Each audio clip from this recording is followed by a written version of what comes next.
Okay, and looking at the time, because I imagine this last question is probably going to be a doozy. Um, why did you vote in favor of the Tahoe Event Center and not dissolving redevelopment area number 2 at State Line, aka RDA2? Holy moly, that's a loaded question.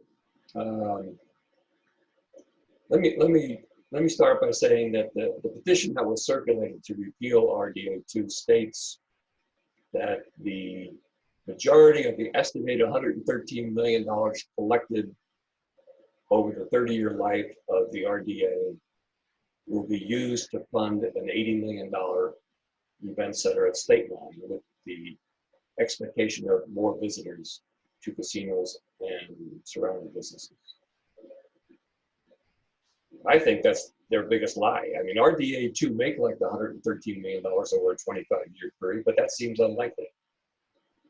And even so, the tax increment pledge that the county agreed to with the Tahoe Douglas Visitors Authority for support of the event center bond will be capped at $34.25 million over a 25-year period, not $113 million, not $80 million, $34.25 million. What the petitioners failed to acknowledge is that over that same 25-year period, it's estimated that the event center will generate some $39 million in sales tax, in additional sales tax, and TOT tax, transit occupancy tax, which is paid by visitors. And this is a conservative estimate. So the county will be the benefactor of almost $5 million additional tax dollars during the 25-year pledge agreement. And you know, there's also other projects, including the redevelopment or the rebuilding of Kale Drive, which is a county road, the rehabilitation of the Kale Community Center, built some 20 plus years ago, which needs a lot of help, and possibly funding a additional fire station in State Line, all of which can be funded from the RDA. I think the petitioners fail to recognize other much needed improvements that could occur because of the RDA. And one of the worst lies of all is the allegation that Valley taxpayers will see their taxes increase to pay for the event center, and the county will be liable for any default. I mean, lies, lies, lies.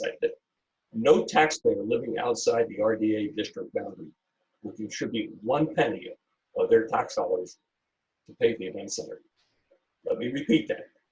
No taxpayer living outside the RDA district boundary will contribute 1 penny of their tax dollars to pay for the event center.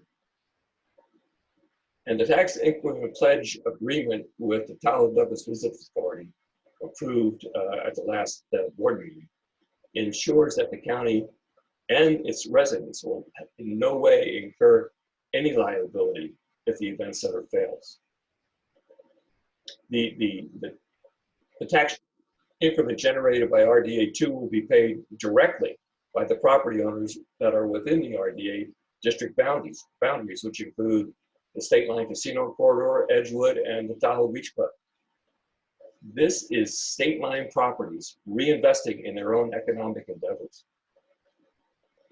One of the reasons I fully support the event center is when I ran in 2016, is that it'll be a catalyst for our tourism industry. And the truth is that more than 32% of the Douglas County workforce works in tourism-related businesses. That's almost 1/3 of the county economy. So why shouldn't we want to do everything in our power to support the event center? Some say the event center will not meet the expectations of drawing convention goers around the globe. I say that Lake Tahoe is and has been one of the top tourist destinations in the entire world.